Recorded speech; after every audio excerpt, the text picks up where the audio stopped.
পশ্চিমারা ইসলামকে যে কয়টা বিষয় নিয়ে সবচেয়ে বেশি কটাক্ষ করার নোংরা চেষ্টা চালায় বা অপচেষ্টা চালায়, তার ভিতরে একটা বিষয় হচ্ছে যে ইসলামকে ওরা মানবাধিকারের এগেনিস্টে দাঁড় করাতে চায়।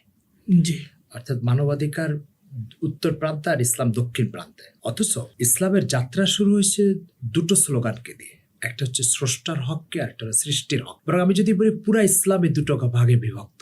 ইসলামের যে মাসলা নিয়ে আলোচনা করবেন, আল্লাহ রসুলের যে হাদিস নিয়ে আপনি আলোচনা করবেন, হয় সেটা স্রষ্টার হকের ব্যাপারে সাথে সম্পর্কিত অথবা সৃষ্টির হকের ব্যাপারে সম্পর্কিত। তো যেই দিনের যাত্রায় শুরু হয়েছে সৃষ্টির হক নিয়ে, সৃষ্টির অধিকার নিয়ে, মানুষের অধিকার নিয়ে, সেই দিনকে আজকে মানবাধিকারের এগেনিস্টে দাঁড় করানো কতটা নোংরা চেষ্টা সহজে অনুমান করা যায়। বরং আপনি একটু ভাবলে এটাও দেখবেন যে পশ্চিমাদের কাছে মানবাধিকার একটা সীমাবদ্ধ অর্থে ব্যবহার হয়। ইসলামে তো মানবাধিকারের একটা বিশাল পরিব্যাপ্ত অর্থ আছে যেটা পশ্চিমারা ভাবতেও পারে না। যেমন পশ্চিমাদের কাছে একজন মানুষকে যৌন স্বাধীনতা দেওয়া এটা তার মানবাধিকার। পশ্চিমাদের কাছে সমকামিতার অধিকার প্রতিষ্ঠা এটা মানবাধিকারের অংশ। ইসলামের মানবাধিকারের পরিধি কতটা পরিব্যাপ্ত জানেন? রাসূল সাল্লাল্লাহু আলাইহি ওয়াসাল্লামের সামনে একটা মা পাখি এসে উড়াউড়ি করছে। কেন? বললো তার এক সাহাবী এক পাখির বাসার থেকে একটা বাচ্চা পাখি নিয়ে এসছে। হুজুর বলছে এই মা পাখিটাকে কে কষ্ট দিচ্ছে? বলে ইয়া রাসূলুল্লাহ, আমি তার বাসার থেকে বাচ্চা নিয়ে এসছি, এই জন্য সে উড়াউড়ি করছে। যাও এর বাচ্চা তার জায়গায় পৌঁছায় দিয়ে আসো। এই যে পাখির অধিকার রক্ষা করা, এটা জীবের অধিকার রক্ষা করা, এটা জীবকে কষ্ট না দেওয়া, এটা ইসলামের মানবাধিকারের বিস্তৃত অর্থের অন্তর্ভুক্ত।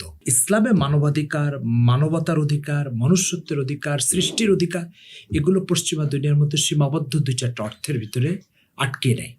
বরং এটা একটা বিস্তীর্ণ অর্থ যার ভিতরে প্রত্যেকটা জীবের অধিকার সংরক্ষিত। এই জন্য রাসূল সাল্লাল্লাহু আলাইহি ওয়াসাল্লাম কোনো যুদ্ধের থেকে যাওয়ার পথে বা ফেরার পথে যখন বিশ্রাম নিতেন, প্রথমে বলতেন যে উটের পিঠ থেকে বোঝাকে নামিয়ে তারপরে বিশ্রাম নাও। তুমি বিশ্রাম নেবে আর উট পিঠে বোঝা নিয়ে দাঁড়িয়ে থাকবে, এটা কখনোই সম্ভব না। সুতরাং আল্লাহ রাসূল সাল্লাল্লাহু আলাইহি ওয়াসাল্লাম উটকে বিশ্রামের ব্যবস্থা করে তারপরে সাহাবা ইকরামকে বিশ্রাম নিতে বলতেন। এই হচ্ছে ইসলামের মানবাধিকার। এক জঙ্গলে হুজুর সাল্লাল্লাহু আলাইহি ওয়াসাল্লাম গেছেন, এক উট আপনার চোখ দিয়ে পানি বেরোচ্ছে। হুজুর বললেন এই উটের মালিককে, ডাকলেন তাকে, ডেকে বললেন যে দেখো এই উট চোখের থেকে পানি ঝরা আমার কাছে অভিযোগ করছে যে তুমি তাকে কষ্ট দিচ্ছ, তো এই উটকে তুমি কেন কষ্ট দিবা? রাসূল সাল্লাল্লাহু আলাইহি ওয়াসাল্লাম একদিন সাহাবা ইকরামকে বললেন এক মহিলাকে আল্লাহ জাহান্নামে দিয়ে দিবে, একটা বিড়ালকে না খায় কষ্ট দিয়েছে এই কারণে।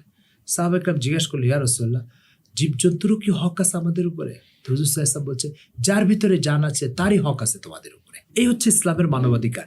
যেই দিন মানুষকে বিড়ালের অধিকার, উটের অধিকার, পাখির মার অধিকার এগুলোর ব্যাপারে সতর্ক করে, সেই দিনকে আপনি আজকে মানবাধিকারের এগেনিস্টে দাঁড় করাচ্ছে। পাখির অধিকারের নিশ্চয়তা যে দিনের মধ্যে থাকে সেদিন মানুষের অধিকার কেন নষ্ট করবে? এই জন্য এটা পশ্চিমাদের নিতান্ত একটা প্রপাগান্ডা অথবা মূর্খতা। হয় ইসলাম জানে না অথবা শুধু বিদ্বেষ প্রসূত আপত্তিগুলো তোলা হয়। আশা করি আপনি বুঝতে পেরেছেন।